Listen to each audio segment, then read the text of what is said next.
Usually I record with full screen option.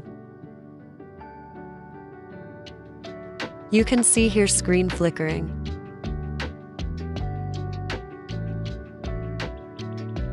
And what I did here is select area option and select whole screen. Let me quickly show you. Choose area and select entire screen. Start recording and I did not notice any screen flickering. I don't know why is this, but this works for me and I hope it works for you too. That's it. Peace, boys.